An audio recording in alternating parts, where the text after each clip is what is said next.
C'est la cette image, oui, voilà. Et c'est un peu, oui, l'homme, il va apporter la flamme, quoi, justement. Le yang, c'est le feu, alors que la femme, je le disais tout à l'heure, c'est plutôt l'eau. Et on a besoin des deux, quoi. Voilà. C'est aussi l'ovule et le spermatozoïde. Oui, voilà. C'est-à-dire qu'il y a une matrice globale et puis il y a une pénétration d'un élément parmi tant d'autres. Et on n'a pas beaucoup parlé, enfin excusez-moi, mais on n'a pas beaucoup parlé de la question sexuelle proprement dite. Non, Le rôle de l'homme et de la femme dans le rapport sexuel n'est pas non plus symétrique, hein, c'est le moins qu'on puisse dire. Oui, Si l'homme n'est pas capable de vouloir la femme, il ne se passe rien finalement. Pas grand-chose en tout cas. Rien, c'est peut-être un peu exagéré, mais voilà. Si l'homme n'est pas capable de se mettre en transe, s'il est dans une sorte d'impuissance, on va passer à une forme de relation amoureuse plus tiède, si on peut dire. Oui, voilà, oui, d'accord. Où il est lui-même moins engagé et moins enflammé. Oui, c'est le cas de le dire. Non, tout à fait. Oui, on ne l'avait pas abordé aussi directement, que tu viens de le faire, mais effectivement. Parce que, bon, le feu, évidemment, il y a une dimension, comme tu dis, de transe. Hein. L'idée du feu, ça brûle, c'est une sorte de... ouais, tout feu, tout flamme. On dit bien, il est tout feu, tout flamme. D'ailleurs, c'est une preuve d'amour. Quelque part, l'érection apparaît par la femme comme la preuve d'amour par excellence. Ah oui, en tout cas, de plaisir. Si l'homme n'arrive pas à cela, quelque part, elle sent qu'elle n'est pas vraiment aimée, en fait. Oui, d'ailleurs ça fait penser, enfin c'est toi qui me fais penser à cette image des hommes préhistoriques, le feu c'était le fameux bâton, qui frottait le bâton, ça fait penser un peu à... Le silex. Cette pratique, voilà. Le silex, c'était quand même aussi un peu particulier, voilà. Le feu, dimension, dès le début je pense qu'il y avait une dimension sexuelle dans le feu. D'ailleurs il y a un très beau livre, hein, si le feu, l'idée du feu et du sexe vous intéresse, hein, parce que c'est quand même la métaphore de Krishnamurti qui nous y amène. Vous avez le très beau livre de Gaston Bachelard, La psychanalyse du feu, déjà ancien. Mais il reprend tous les mythes sur le feu, et bon, comme c'est de la psychanalyse, ça parle beaucoup de sexe aussi. Hein. Il y a une poétique, effectivement, du feu. Voilà, il a aussi la psychanalyse de l'eau, il prend tous les éléments, en fait. Il y a une psychanalyse de tous les éléments, et je trouve la démarche super intéressante. Alors, c'est déjà ancien, on ne le dit plus trop, mais la psychanalyse du feu, ça vaut le détour, justement. Alors, peut-être maintenant des personnes qui n'ont encore rien dit, qui ont envie de parler, encore une fois, pas du tout. Ce soir, c'est très zen. On a eu des soirées beaucoup plus animées, mais c'est bien là, c'est reposant.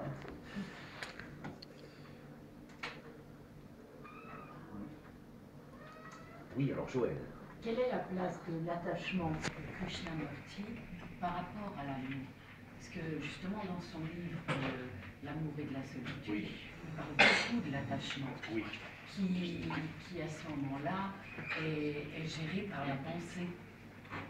Alors, est-ce que l'amour pour lui est en dehors de la pensée et de l'attachement?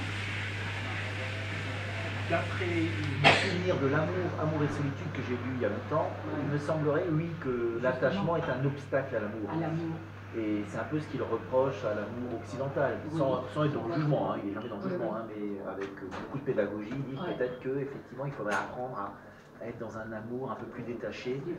Voilà. Parce que l'attachement entraîne la jalousie, entraîne la souffrance, et qu'à ce moment-là, on fait abstraction d'un sentiment plus sublime. Exactement. Non, il est, de ce point de vue-là, il est bien dans la logique de ses origines indiennes. Hein. L'idée que pour le bouddhisme comme pour l'hindouisme, l'attachement excessif va gâcher l'amour. L'amour devrait être toujours dans la liberté. Voilà. Il ne faut pas être du tout dans la possessivité. Ça serait ça, la fumée qui étouffe l'amour. Voilà, la fumée qui étouffe l'amour. Et oui, pour lui, c'est très clair. Et pour les Asiatiques en général, notamment les hindous, les bouddhistes, et même les taoïstes aussi, je dirais, l'amour c'est un don, quoi. C'est un pur don. Dès qu'on veut l'enfermer dans une cage, on le tue, c'est un tue-l'amour. On a des exemples, voilà. Qu'est-ce qui va souvent détruire une relation amoureuse? Justement, c'est la jalousie. La possessivité. Voilà. La possessivité et la jalousie, c'est souvent la possessivité, voilà. D'enfermer son conjoint dans une prison, quoi. de se méfier de ses relations. Dès qu'il y a une relation avec quelqu'un d'autre, de l'autre sexe, on va tout de suite. Il y a un film extraordinaire, hein, c'est L'Enfer sur la jalousie, avec Emmanuel Béard et comment s'appelle l'acteur de. Comment il s'appelle le réalisateur. Voilà, oui, avec Daniel Auteuil, je crois, oui. C'est magnifique, voilà. Enfin, c'est tragique, hein, mais ça montre bien le mécanisme infernal de la jalousie. Alors que la femme en question, elle n'a pas fauté, quoi.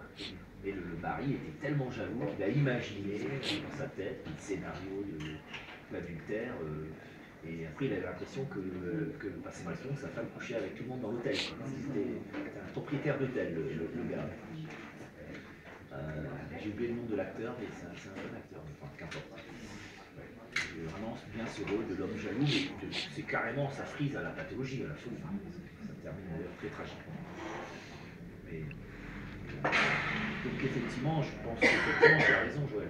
Oui, Krishnamurti, il est vraiment au-dessus de cet attachement, parce qu'il est dans sa pensée, il est dans la philosophie du détachement. Ça ne veut pas dire qu'il est naïf non plus, hein. Il sait bien que malgré tout, dans la société, on se marie, etc. Et lui-même, comme je le disais au début, hein, il a eu quelques soucis à ce niveau-là. Hein. Sa vie sentimentale n'a pas été facile. Et c'est le lot de la plupart des grands hommes ou des grandes femmes, hein, dans l'histoire. Qui n'ont pas eu une vie sentimentale facile. Mais qu'est-ce que c'est qu'une vie sentimentale? Finalement, est-ce qu'une vie sentimentale riche est facile? Est-ce que alors finalement, quelqu'un qui n'aurait eu qu'une relation avec une seule femme, est-ce que ça serait le summum de la réussite amoureuse? Je n'ai pas dit le mot réussite, mais je dis facile. D'une manière, c'est plus tranquille, quoi. Si on a oui, mais est-ce que des couples qui restent toute leur vie ensemble, c'est plus simple, on va dire. Je ne dis pas que c'est plus réussi, hein. Je ne suis pas dans un jugement de valeur, hein, par rapport à ça. Mais je dis simplement, c'est pour ça que j'ai utilisé volontairement le mot facile. Voilà, c'est quand même plus simple. J'aurais peut-être plutôt que facile dire simple. Une relation avec la même personne toujours, ou pratiquement toujours. Alors c'est vrai qu'aujourd'hui on dit bien que avec l'espérance de vie qui s'allonge, plus une société de plus en plus compliquée, faire toute sa vie avec le même conjoint, c'est beaucoup plus rare et plus compliqué aujourd'hui qu'à l'époque. Hein. Ça, c'est clair. Il y a des facteurs sociologiques, historiques, etc. Mais ça reste quand même quelque chose qu'on peut admirer d'une certaine manière en disant bah oui, c'est plus simple. En tout cas, on peut se dire oui, c'est peut-être plus riche d'avoir plusieurs. Mais alors finalement, si on considère que c'est le point de départ de l'amour qui est magique, ça veut dire que la personne n'aura vécu cela qu'une seule fois, en quelque sorte. Ah oui, ça peut être. Donc c'est le moment où les choses s'enflamment. Est-ce qu'on n'a pas envie que ça recommence? Bah, ça peut recommencer soit avec la même personne. Aussi, oui, c'est ce qu'on disait. Oui, justement, mais est-ce que le recommencement n'est pas une sorte de fantasme qu'on a envie de revivre? On voudrait revivre ce nouvel incendie.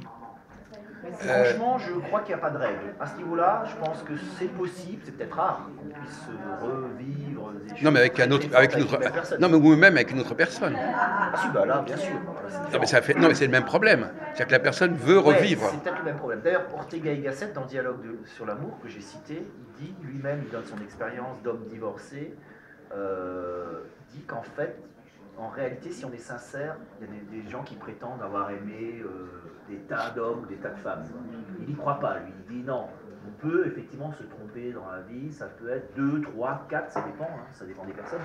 Mais si quelqu'un me dit plus d'une dizaine, il n'y croit plus, quoi. Ça sera des amourettes, ça sera peut-être des relations sexuelles, mais ça ne sera pas de l'amour avec un grand A, quoi. On ne peut véritablement aimer que un nombre assez limité de personnes. Oui, mais attendez, on pourrait inverser. Dans l'idéal, peut-être, oui. Non, parce qu'il y a celui qui n'y croit plus, mais il y a aussi les femmes qui ont cru.